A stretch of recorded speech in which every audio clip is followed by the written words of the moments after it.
Assalamualaikum warahmatullahi wabarakatuh.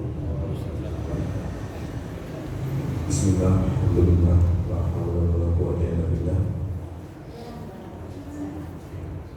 Allahumma shalli ala sayyidina Muhammad wa ala alihi wa sahbihi wa man wala ma ba'du. Alhamdulillah. Segala puji bagi Allah atas segala nikmatnya. Salawat dan salam semoga tetap terlimpah pada baginda Rasulullah SAW, serta keluarga dan sahabat dan semoga meluber bagi kita semuanya. Baik, izinkan saya menyampaikan hadis Arba'in Nawawi, hadis yang ke-20. An Abi Mas'ud Uqbah ibnu Umar Ibnu Amr al-Ansori al-Badri radhiyallahu anhu qala, dari Abi Mas'ud, namanya Uqbah bin Amr. Amr itu kalau pakai wawu bacanya Amr atau Amroh. Kalau enggak pakai wawu itu Ibnu Umar. Biasanya gitu, membedakan antara Amr dan Umar itu kalau Amr di belakangnya ada huruf wawunya. Al-Ansori, dia termasuk dari golongan Ansor, jadi dia penduduk Madinah. Al-Badri radhiyallahu anhu qala, dia berkata, qala Rasulullah sallallahu alaihi wasallam, Rasulullah sallallahu alaihi wasallam bersabda, inna mimma adrakan nasu min kalimin nubuwah al-ula.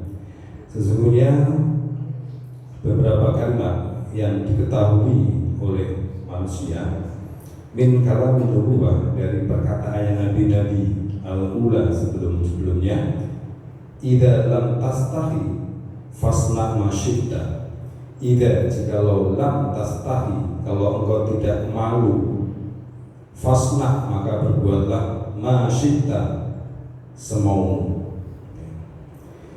Yang orang tuh isin sakarmu itu dalam bahasa Inggrisnya itu.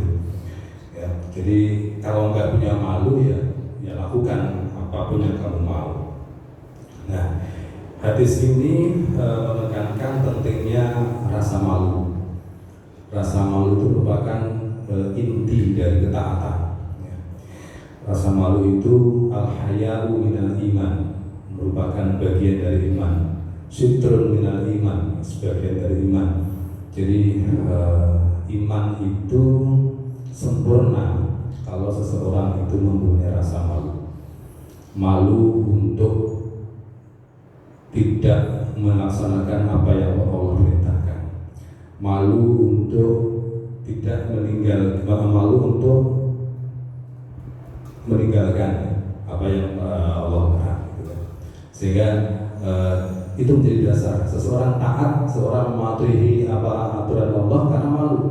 Malu sudah diberikan kenikmatan oleh Allah, malu sudah diberikan pedoman oleh Allah, kok tidak mau melaksanakan? Malu dong itu. Ya, kita punya kehidupan, punya kesehatan, ya. Seharusnya itu diimbangi dengan rasa malu untuk senantiasa agar kita mentaati perintah Allah dan menjauhi larangannya. Ya, makanya kemudian al-haya'u minal iman itu adalah bagian dari hadis juga yang mengatakan bahwa malu itu sebagian dari iman. Artinya iman kita tidak sempurna kalau kita tidak mempunyai rasa malu. Di hadis yang lain, Rasulullah juga bersabda, ada beberapa perkataan yang disampaikan Jibril kepada Nabi Muhammad SAW. Pertama, isma sita fa innaka mayyitun.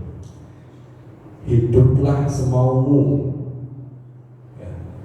Fa innaka mayyitun, sesungguhnya engkau pasti akan mati. Jadi terserah mau seperti apa, ya, hidup seperti yang kamu mau, tapi ingat, bagaimanapun apa yang kamu lakukan itu kamu ujungnya pasti mati. Dan mati itu bukan akhir segalanya, justru mati itu awal, gitu kan? Ya, mati awal kehidupan, ya akhirat di mana akan dipertanggungjawabkan segala apa yang dilakukan. Jadi siap-siaplah dengan apa yang kamu lakukan. Di dunia ini, mau iman, mau kafir, mau jahat, mau baik, silakan. Tapi nanti kalau pasti akan mati, dan ketika mati akan dimintai pertanggungjawaban. Itu yang dikatakan yang pertama. Yang kedua, ahbib masyita fa innaka tufariquhu. cintailah apapun yang kamu mau. Ya. Cinta harta, cinta wanita, cinta apapun. Tapi ingat, fa'innaka, sesungguhnya engkau tufariquhu, pasti akan berpisah darinya. Pasti itu sudah sunatullah gitu kan. Kita cinta dunia, pasti suatu saat akan meninggalkannya. Yang akan kekal, akan abadi. Bahkan seseorang kita cintai sekalipun, pasti akan kita tinggalkan. Gitu. Makanya sok silahkan terserah Anda mau mencintai apapun terserah, tapi ingat yang Anda cintai itu pasti akan Anda tinggalkan, pasti akan berpisah. Siap-siaplah untuk itu gitu. Yang ketiga kata Jibril, wa'mal masyikta fa'innaka tudza bihi, dan lakukan apapun yang kamu mau, tapi ingat kamu fa'innaka, kamu akan diberi pahala, akan dibalas sesuai dengan yang kamu lakukan. Ya. Sok silakan mau iman mau kafir, ya. Tapi ingat nanti akan diperhitungkan. Makanya di dalam surat Al-Insan itu kan, inna hadainahu sabila imma syakiran wa imma kafuran. Nih aku sudah ngasih kamu kitab suci petunjuk. Anda mau kafir, mau mukmin, mau beriman, mau enggak silakan. So, ya. Tapi ingat pilihan tadi, opsi tadi, pilihan kafir, pilihan iman, pilihan berbuat baik, berbuat jahat, itu semua ada konsekuensinya, ada dampaknya kelak di akhirat. Tiga hal itulah yang kemudian disampaikan itu dan berkaitan dengan hadis yang tadi saya bacakan. Kalau enggak malu, fa'ilam tastahi fasna maksudna, maka lakukanlah apapun yang Anda mau, apapun yang kalian mau. Tapi semuanya pasti akan ada konsekuensinya. Itu hadis yang ke-20. Saya diminta untuk langsung ke hadis ke-21. Ya, nanti ketika Ramadan selesai juga seluruh hadis terbaik ini. Hadis yang ke-21, an Abi Amr wakila Abi Amrah Sufyan bin Abdillah an-Naqafi radhiyallahu anhu, dari Abi Amr, dari bapaknya Amr, ya. Wakila, dan dikatakan Abi Amrah, kadang dia disebut Abi Amr, kadang disebut Abi Amrah. Namanya siapa? Sufyan bin Abdillah. Nama sebenarnya Sufyan bin Abdillah, putra Abdillah an-Naqafi radhiyallahu anhu. Qultu, aku berkata, ya Rasulullah, wahai Rasulullah, kul, katakanlah li kepadaku, fil Islam, ajar dalam Islam, qaulan, satu perkataan, la yang tidak as'alu, aku bertanya lagi, anhu tentangnya, ahadan, kepada seseorang, ghairaka, selain engkau, wahai Muhammad. Qala Muhammad, jadi Muhammad menjawab, kul amantu billah thumma astaqim, katakanlah aku beriman pada Allah, thumma astaqim, kemudian istiqomahlah, kemudian tegak luruslah. Rawahu Muslim. Ya. Hadis ini menjelaskan bahwa Nabi ditanya oleh orang, kira-kira satu kata apa nih yang bisa membuatku nggak nanya lagi ke yang lain mengenai Islam.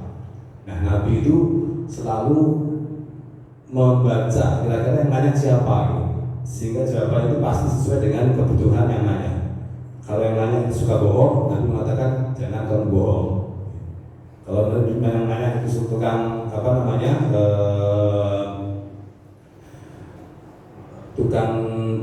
maksiat, maka dia akan menjawab sesuai dengan pertanyaan tadi. Nah, ketika ditanya ini Rasul mengatakan, kul, katakanlah amantu, aku beriman pada Allah, billahi tsumma astaqim, kemudian istiqomah. Nah, hadis ini mengatakan bahwa satu hal yang prinsip dalam Islam adalah pertama iman. Iman itu satu yang fondasi. Nah, selain iman ada ketaatan. Ya. Iman itu nggak cukup kalau hanya dengan iman, maka harus dibarengi dengan ketaatan yang dalam hadis ini disebut dengan istilah tsumma astaqim. Ya. Maka taatlah begitu. Dan itu juga dikatakan ada sesuai dengan Quran surat Fussilat ayat keempat.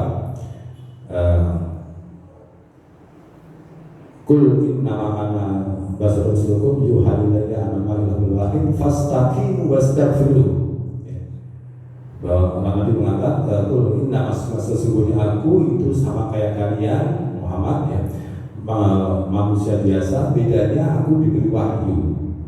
Wahyu itu mengatakan bahwa tiada Tuhan selain Allah. Tsummastaqimu, kemudian beristiqomahlah. Setelah beriman maka istiqomahlah. Wastaghfiru, dan minta ampun pada Allah. Iman itu harus diekspresikan dengan kata-kata yang dalam bahasa hadis ini dikatakan dengan istiqomah. Maka sebenarnya iman itu kan kalau kita tahu ada 3 hal. Iman itu pertama atas bil qalbi, iman yakin dalam hati. Yang kedua al-iqraru bil lisan, diucapkan dengan lisan. Dan yang ketiga, iman itu harus bil al-arqam bil amal, harus dibuktikan dengan amal kebaikan. Ya, iman tidak akan sempurna kalau tidak dibarengi dengan amal kebaikan, dan amal kebaikan akan sia-sia belaka kalau tidak didasari dengan iman. Dan itu juga sesuai dengan ayat-ayat Al-Quran yang selalu mengatakan innal ladzina amanu wa amilus sholihat, orang-orang yang beriman dan beramal soleh. Iman itu akan senantiasa diikuti amal soleh, dan amal soleh itu harus didasari dengan iman kalau kita ingin amal kebaikan kita diterima oleh Allah. Amal tanpa iman maka akan sia-sia belaka. Iman tanpa amal maka tidak akan sempurna. Amantu billahi tsumastaqim. Demikian sedikit yang saya sampaikan, semoga ada manfaatnya dan mohon maaf kalau kekurangannya. Wassalamualaikum warahmatullahi wabarakatuh.